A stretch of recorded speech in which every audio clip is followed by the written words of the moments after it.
presidente, su presidente.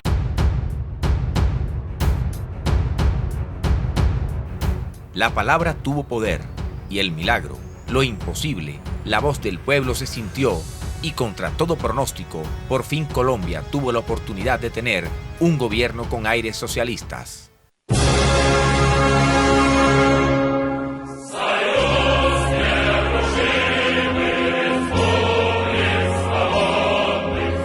Sí, ese mismo, el guerrillero, el que perteneció al grupo insurgente que atentó con su ideología y sus armas contra el Palacio de Justicia en 1985, el que dicen que tuvo que ver con la muerte de Gloria Lara o de 3 inocentes niños, el que buscaba pendejos y los encontró, el amigo de Chávez, el que el presidente Uribe llamó castrochavista, llegó a ser huésped de la Casa de Nariño. De nada valieron las campañas de advertencia de todos los frentes políticos tradicionales de Colombia, ni tampoco los avisos premonitorios de quienes fueron sus copartidarios y de otros que estuvieron a su lado y que lo conocían perfectamente, sobre todo a su carácter pendenciero, contestón y, por así decirlo, difícil.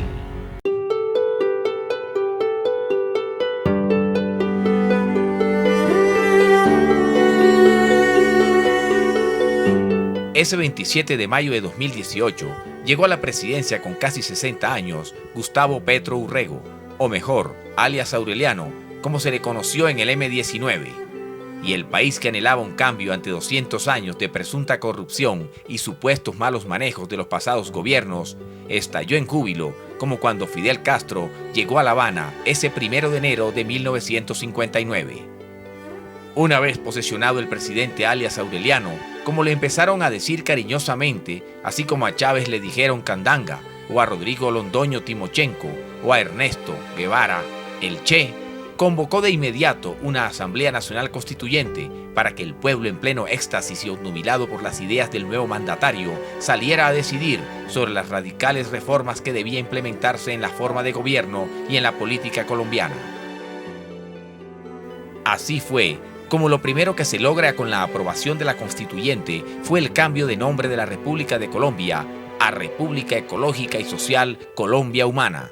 con el cual le estaba mandando un mensaje directo al mundo de cómo iba a ser su proceder con este rico, pujante y prometedor país, con sus recursos naturales y con sus habitantes. Fue así como empieza gradualmente a suspender la explotación del petróleo por medio del fracking y a cortar relaciones comerciales con este sector, el cual mediante efecto dominó se fue expandiendo a otros sectores de la inversión extranjera como comercio, industria automotriz, telecomunicaciones y tecnología, así como el turismo, ya que países como Estados Unidos, Reino Unido, España, Israel y Argentina, hablando de Latinoamérica, no vieron viable invertir en un país que claramente se estaba inclinando a cerrar su economía y a seguir los pasos de Cuba y Venezuela. Sí, Venezuela, que se convirtió en el paso de los años en nuestro único cliente de tomate, cebolla, papaya, papa y yuca, además del aguacate, que se produjeron en cantidad alarmante y que solo podíamos venderle al país vecino, que no producía nada sino petróleo, y tanta era la producción que Venezuela nos pagaba con el preciado hidrocarburo, ya que los paneles solares y la energía eólica nunca despegaron, así como nunca despegó la reactivación de las vías férreas, debido a que el relieve y el suelo colombiano no era apto y resultaba muy difícil hacer trenes de alta velocidad. Algo parecido pasó con los miles de profesionales que se graduaron en las universidades gratis, prometidas por él, ya que pasó el efecto de mucho cacique y poco indio, porque debido al retiro de las empresas privadas extranjeras que generaban empleo, hubo sobresaturación de profesionales capacitados, pero sin lugares en donde desarrollar sus conocimientos, y solo pudieron ubicarse en empleos dignos los que estaban del lado de las ideas oficialistas o los que pudieron emigrar al exterior antes de la debacle, antes del apocalipsis que se dio lento, pero que era el final digno de esperar. Y la debacle llegó, pero no cogió desprevenido a la oposición encabezada por el eterno presidente Uribe, quien no pudo hacer nada por su Colombia, ya que casi que Aureliano entraba a la Casa de Nariño cuando el doctor Barito ya estaba empacando sus maletas al exilio y dejando al mando del ubérrimo a sus capataces. Así sucedió con los más fulgurantes y respetados líderes del Centro Democrático y que querían lo mejor para la nación,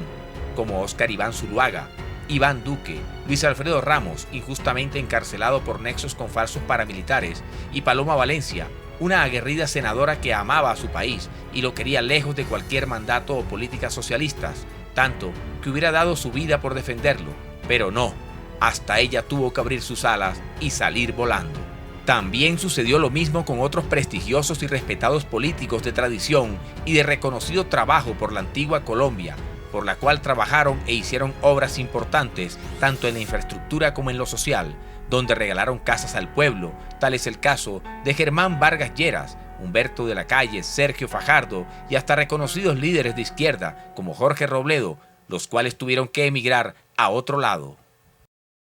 Fue así como el comandante Aureliano fue adoctrinando a un pueblo sin ejército numeroso, pero académicamente instruido y con los mismos sueldos, agregándole a las Fuerzas Armadas una red de espionaje al mejor estilo de la KGB rusa, que lo protegía y lo cuidaban con la mejor tecnología acerca de las amenazas para el nuevo régimen y así controlar electrónicamente y de facto cualquier oposición o descontento.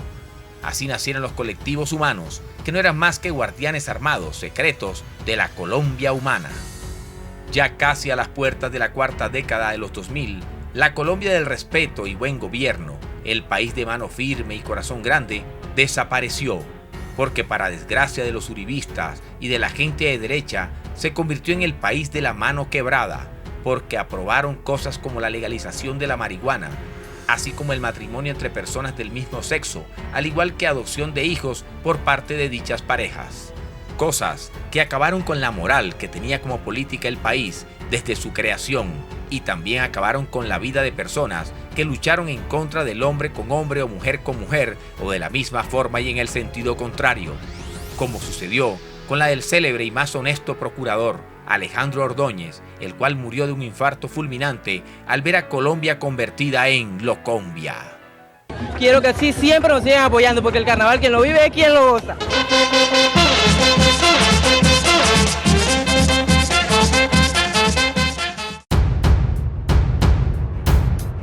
Él fue el único que se enfrentó a Petro, o mejor, al comandante Aureliano, en aquellas épocas de la alcaldía de Bogotá, en 2014, cuando sin temblarle la mano, lo destituyó del cargo. Hoy en pleno 2040, dicen que Aureliano dimitirá su mandato para legarlo y el más opcionado para sucederlo en el cargo es su hijo Nicolás, un abogado que nunca ejerció ni se le conocieron rimbombantes casos donde litigara, pero que sí se sabe que estuvo siempre al lado de su padre y hoy sería el más seguro gobernante y el cual seguirá dando de comer aguacates a la lata, tanto como en el desayuno como el almuerzo y en la cena a manera de postre, porque ya de tanta comida que se produce y no se comercializa se ha dañado, la tierra se fatigó, de tanto sembrar en ella en cantidades comunales y lo único que hay de comer es la tan renombrada fruta.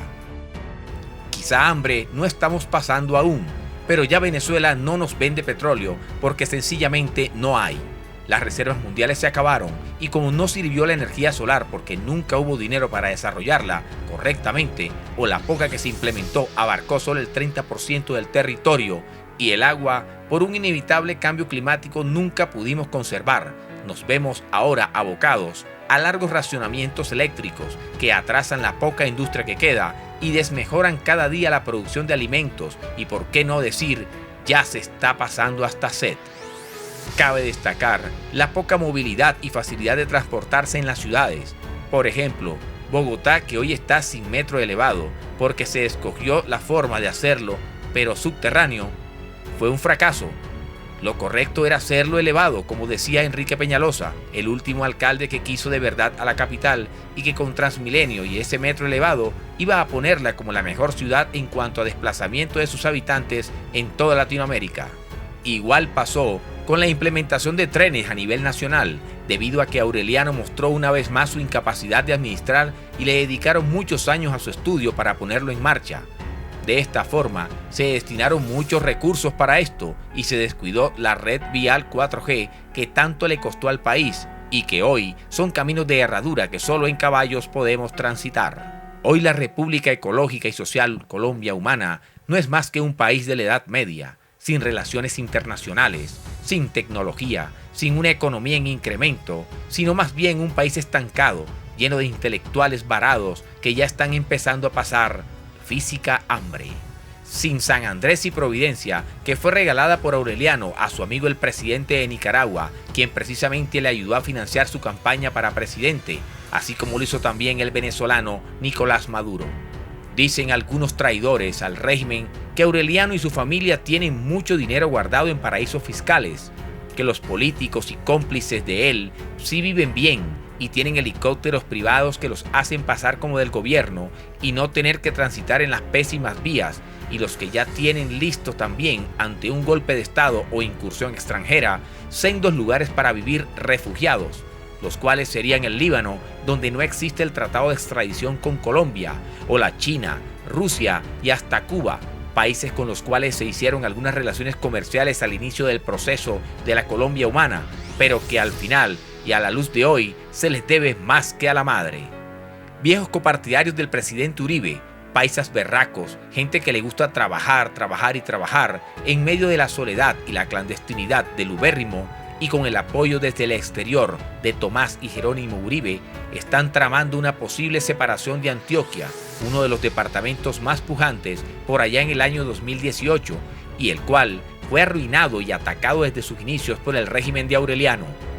Este descuidó y arruinó este territorio, sabiendo que eran sus principales opositores y que hoy en manos de su hijo Nicolás puede ser el primer intento de independencia de la Colombia, que debió llamarse mejor Colombia Inhumana.